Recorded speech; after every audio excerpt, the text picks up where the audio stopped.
Democracy का certificate बांटने वाले ना ही वेस्टर्न देशों की कमी है और ना ही वेस्टर्न देशों के संगठनों की। हर साल ये डेमोक्रेसी के ऊपर कई सारी रैंकिंग्स और रिपोर्ट जारी करते हैं। भारत को भी सर्टिफिकेट दिया जाता है, जिसको भारत के लोग मानते ही नहीं है। हर साल की तरह इस साल भी डेमोक्रेसी यानी लोकतंत्र के मामले में भारत की रैंकिंग को और भी नीचे गिरा दिया गया है। दरअसल स्वीडन बेस्ड वीडैम नाम का एक इंडिपेंडेंट रिसर्च इंस्टीट्यूट है, जो हर साल मार्च महीने में एक एनुअल डेमोक्रेसी इंडेक्स रिपोर्ट जारी करके ये बताता है कि कौन सा देश इस साल कितना लोकतांत्रिक रहा और कौन सा देश तानाशाही की ओर बढ़ते जा रहा है। वीडैम इंस्टीट्यूट अपनी वेबसाइट के ऊपर लिखता है कि उसको वर्ल्ड बैंक, कई सारे इंटरनेशनल ऑर्गेनाइजेशंस और इवन कई देशों की गवर्नमेंट से भी फंडिंग मिलती है। तो आप सोच ही सकते हैं कि वीडैम इंस्टीट्यूट की रिपोर्ट के ऊपर कौन से देशों का इन्फ्लुएंस सबसे ज्यादा होता होगा। वही देश जिनके पास इतना सारा फालतू का पैसा है कि जो इस तरह की रिपोर्ट्स में फंडिंग करते हैं। वीडैम इंस्टीट्यूट की रिपोर्ट को काफी ज्यादा मीडिया कवरेज मिलती है और कई बड़े बड़े थिंक टैंक्स इसको कोट करते हैं। इस साल ये रिपोर्ट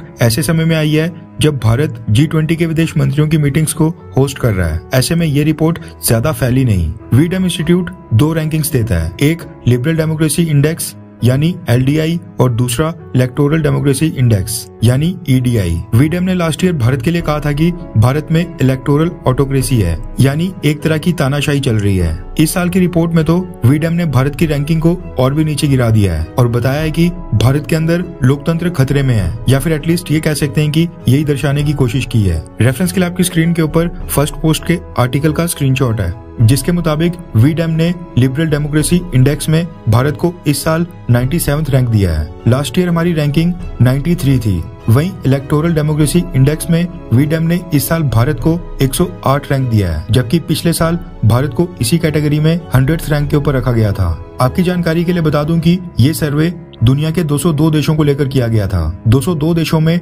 भारत को 97 और 108 रैंक दिया गया है। इस तरह की रैंकिंग्स भारत में UPSC या फिर और कई सारे कॉम्पिटिटिव एग्जाम्स में पूछी जाती हैं। इनका बस यही काम है और इसके अलावा इनका सच्चाई और जमीनी हकीकत से कोई भी लेना देना नहीं होता है। अब आप सोचिए कि इस रैंकिंग में पाकिस्तान को भी भारत के बराबर ही रैंक किया गया है। LDI में 106 और EDI में 108, यानी वीडैम इंस्टीट्यूट के मुताबिक भारत और पाकिस्तान सेम लेवल के लोकतांत्रिक देश हैं। इस तरह के सर्वेस क्यों जमीनी सच्चाई बताने में फेल होते हैं, इसका सबसे बड़ा उदाहरण ही पाकिस्तान है। पाकिस्तान की कंडीशन अगर हम देखें तो पाकिस्तान के अंदर इस समय इन्फ्लेशन रेट 31% तक पहुंच गया है। फूड इन्फ्लेशन वहां पर 45% तक पहुंच गई है। रेपो रेट 20% तक बढ़ा दिया गया है। वहीं पेट्रोल और डीजल की कीमतें आसमान छू रही हैं। पाकिस्तान की आवाम, वहां के लोग सड़कों के ऊपर आटे चावल की बोरियों के पीछे लड़ रहे हैं। लेकिन इसके बावजूद ग्लोबल हंगर इंडेक्स में भी पाकिस्तान को भारत से ऊपर रैंक दिया गया है। ग्लोबल फ्रीडम इंडेक्स, उसमें भी पाकिस्तान को भारत से ऊपर रखा गया है। जबकि आज की डेट में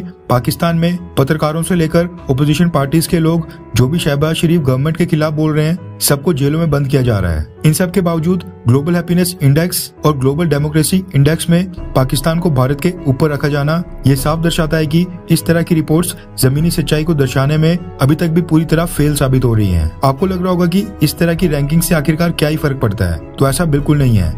इस तरह की रैंकिंग से विदेशों में भारत को लेकर एक नैरेटिव सेट करती हैं। जो लोग भारत नहीं आ पाते वो इन्हीं रिपोर्ट्स को पढ़कर भारत के लिए एक राय बनाते हैं, एक ओपिनियन बनाते हैं, जिसको बाद में चेंज करना बहुत ही ज्यादा डिफिकल्ट होता है। इस तरह की रिपोर्ट्स को विदेशों में कई सारी यूनिवर्सिटीज के स्टूडेंट्स अपने रिसर्च पेपर में कोट करते हैं, इनका रेफरेंस देते हैं। लेकिन खैर, इन सब रिपोर्ट्स के कारण हमें निराश बिल्कुल भी नहीं होना है। प्राइम मिनिस्टर नरेंद्र मोदी की लीडरशिप में हम दुनिया को अपनी कहानी खुद बताने के लिए पूरी तरह से तैयार हैं।